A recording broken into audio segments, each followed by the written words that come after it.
Assalomu alaykum hurmatli talabalar. Demak, bugun sizlar bilan birinchi mavzuni davom ettiramiz. Biz o'tgan safar sizlar bilan gipertrofiyalarni, giperplaziyalarni gaplashdik, atrofiyalarni gaplashdik va navbat metaplaziyaga keldi.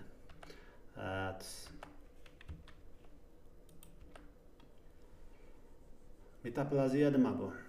Hujayraning qaytar shikastlanishi bo'lib, ya'ni bizga katta grafa berganimizda qaytar shikastlanishlar, moslanishlar degan birinchi grafasi o'sha bo'yicha ketyapmiz, shu bo'yicha ketilyapti. Bir tip ixtisoslashgan hujayra o'rnini shu turkumga mansub boshqa tip hujayra egallaydi. Natijada yangi hujayra tashqi muhitga ko'proq chidamli bo'ladi.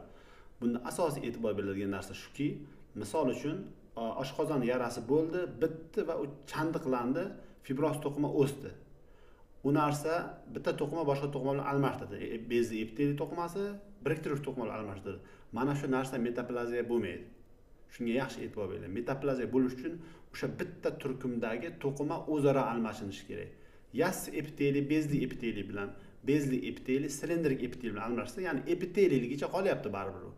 Ana shu narsa metaplaziya bo'ladi yoki muskul to'qimasi suyakka aylanib qolsa yoki muskul to'qimasi payga aylanib qolsa, ana shu narsa metaplaziya bo'ladi. Lekin bezli epiteliy biriktiruvchi to'qima aylanib qolishi metaplaziya bo'lmaydi. Mana shu narsaga e'tibor berish kerak. Ya'ni u metaplaziyada o'z oilasi, o'z familiyasida qoladi to'qima. Faqat nomlari almashadi.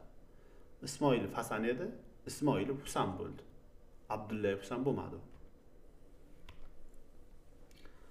Misollar juda ko'p. Bittasi silindrik epiteliyni yassi epiteliy aylanishi. Bu qachon kuzatiladi? Nafas yo'llarida, surunkali shamollash bo'lganda, chekuvchilarda yoki A vitamini yetishmovchiligida o'sha narsaga chidamsiz silindrik epiteliy. Chekuvchilar tutunga misol uchun chidamsiz, tez o'lib qoladi. Nima qilish kerak? O'zini saqlab qolish kerak va faoliyatini davom ettirish kerak. Adaptatsiya mexanizmi shunday bo'ladi. Shuning uchun u chidamliroq o'zini boshqa bir turiga aylanadi. Ya'ni silindrik epiteliy yassi epiteliga aylanadi. Sxematik tarzda berilgan va pastda haqiqiy gistologik rasm berilgan. Mana silindrik epiteliy edi, uzunchoq kiprichalari ham bor hattoki va u yassi epiteliga aylanib kelyapti. Mana bronxoskopda ko'rinishi, bronxoskopga kirgan paytda bronxoskop bilan mana shunday oq dog'lar shaklida ko'rinadi. Ana shu bu bronxni metaplaziyasi. Bronxoskopda qilgan paytda ko'rib tursangiz, shunday oq dog'lar ko'ringanda birdan ayta olishingiz kerak, metaplaziya jarayoni bor ekan. Ko'p cheksa kerak yoki zaharli tutunli joyda ishlasa kerak degan fikrda aytish kerak yoki doimiy surunkali bronxit bormi degan fikrda aytish kerak va bronxoskop bilan kirganni ko'rganlaringizda qanaqa mutaxassis bo'lib ishlashidan qat'iy duch kelsanglar, shunday kirganda shuni ko'ra olsanglar, demak patologiya sizlarga kerakli bilim beribdi, amaliyotda foydalanadigan bilim beribdi. Agar sizlar butunlay yodlab olgansizlar, lekin bronxoskop bilan kirgan payt oq dog'larni ko'rdi-yu, nima bu deb so'raganda hech narsani bila olmasanglar, demak sizlarga o'sha bilim foydasiz bilim bo'lib qoldi, metaplaziya haqidagi bilim. Va yassi epiteliyni silindrik epiteliga aylanishi. Ko'ryapsizlar, epiteliyni o'zaro bir-birini almashinyapti.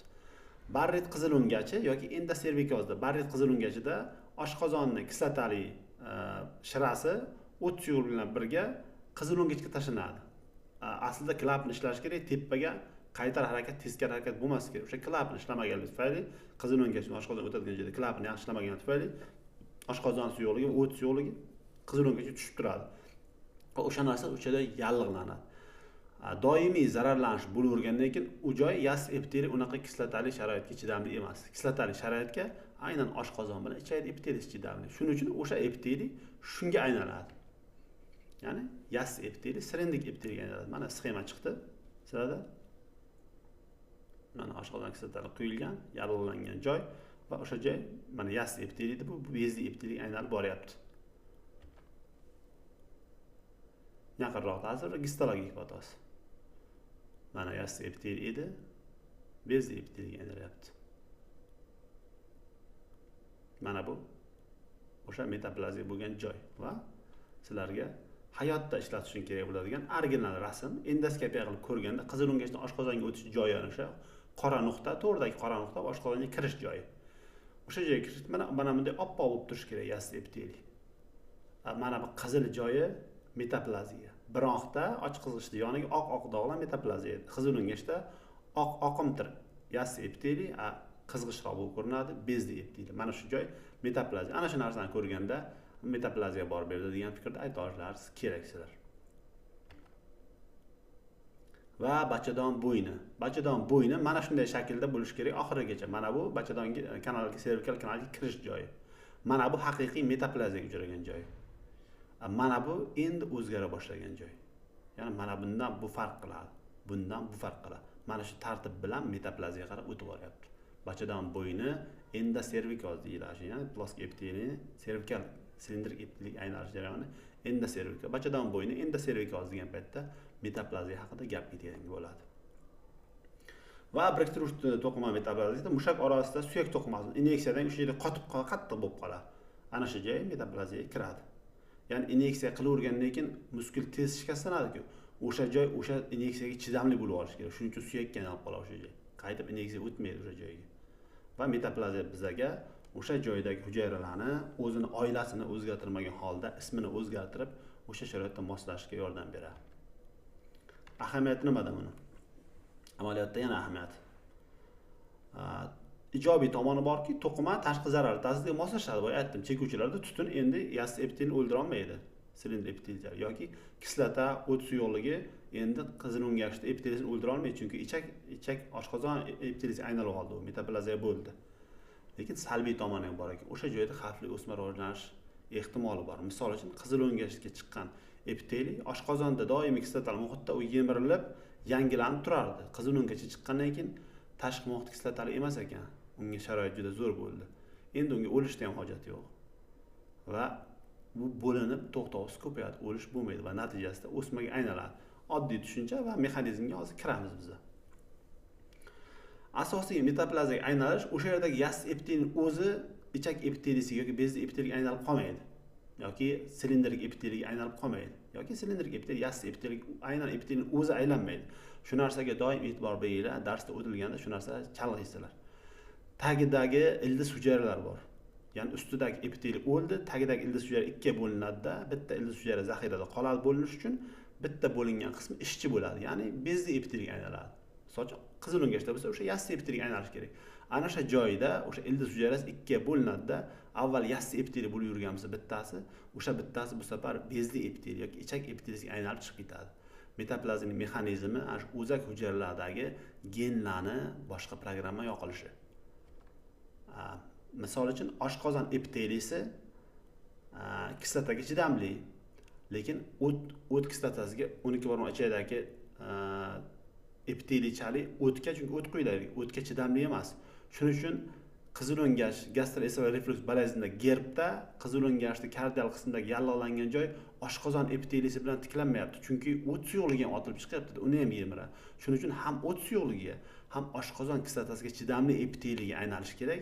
Shuning uchun ham u ichak epiteliysiga aylanadi. O'sha joyda ichak epiteliyasini ko'rasizlar sizlar. Qizil o'ngach bilan oshqozon tushadigan joyda ichak epiteliyasi turibdi. Metaplaziya bo'lyapti. Va bu narsa shunday ekan, o'sha o't suyuqligi bilan kislota ta'sir qilganda o'sha yerdagi CDX2 va MAC2 genlari faollashar ekan. O'sha o'zak hujayrada gapimga yaxshi e'tibor beringlar. O'sha o'zak hujayrada o'sha genlar bo'lgan aslida. Lekin o'sha ma'lum sharoitda, qizil o'ngach sharoitda ularni ishlashiga hojat bo'lmagan. Yassi epiteliy qilishga yetadigan genlar ishlatsa bo'ldi, ichak epiteliyasi qiladigan, yo'naltiradigan genlar ishlash shart bo'lmagan. Lekin sharoit o'zgargandan keyin o'sha genlar ishlaydi. Oddiy qilib aytganda, sizlar avtomobil kunduz kun haydaysizlar, faralarni o'chirib qo'yasizlar va tekis yo'lda bo'lgani uchun 4 ta oyoqda ham harakat berish shart emas. Ya'ni 4V deb qismini shart emas qo'shish. Yoki tumanli bo'lmagani uchun tumankalarni ham o'chirib qo'yasizlar, lekin o'sha funksiya turibdi. Sharoit to'g'ri kelganda, kechqurunga to'g'ri kelib qolganda sizlar hammasini qo'shasizlar, faralar yonadi, tumankalar yonadi, yo'l nokit tekis bo'lsa agar 4 ta g'ildirakdan tortadigan rejimga o'tkazasizlar, boshqa funksiyali mashinaga aylandi. Lekin asli o'shani qoldi. Buni oddiy tushuntirganda xuddi shunday narsa. O'sha genlarni o'sha sharoitda moslashib ishlatib yuboradi. Mavjud genlar va metaplaziya asosiy genlarni qayta dasturlanish bilan bog'liq o'zak hujayralaridagi ishlab turgan epiteliyadagi emas, uni tagidagi o'zak hujayralardagi. Va shu intestinal metaplaziya degan mas chiqdi nima uchun bo'lishi va buni yana bir ahamiyat bor ekanki, o'sha MAC2, CDX2 lar ichak epiteliyasi, o'zak hujayradan ichak epiteliyasi hosil qilish uchun ishlaydigan genlar ekan shular. Endi ichak raklarida, yo'g'on ichak raklarida ana shu narsa tekshiriladi. Biz o'zimiz tekshiramiz shu narsani.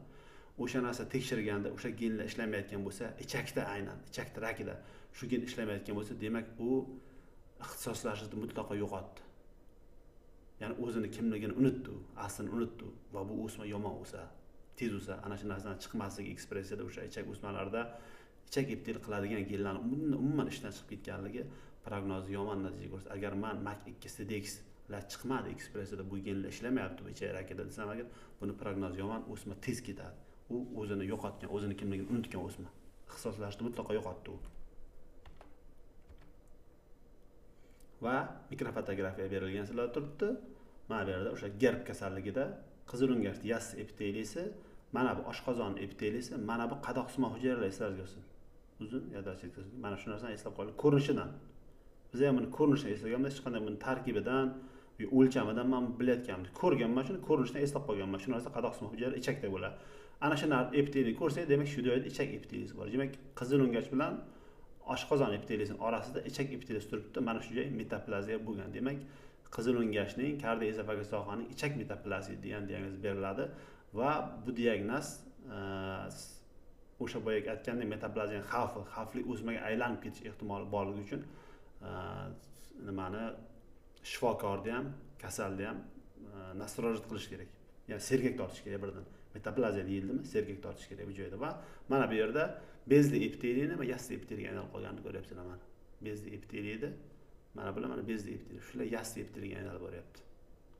Mana bular to'liq yassi epiteliyga aylanib boryapti. Keyinchalik ko'rish davomida buni oddiy tushunib ketasizlar. Va hujayrani shikastlovchi sabablar nima? Gipoksiyalar men aytdim. Shu narsa olib keladigan narsalar, atrofiga rivojlantiradi gipoksiya bo'lsa agar va uzoq davom etsa yoki kutilmaganda tez yuz bersa agar nekrozga olib kelishi ham mumkin.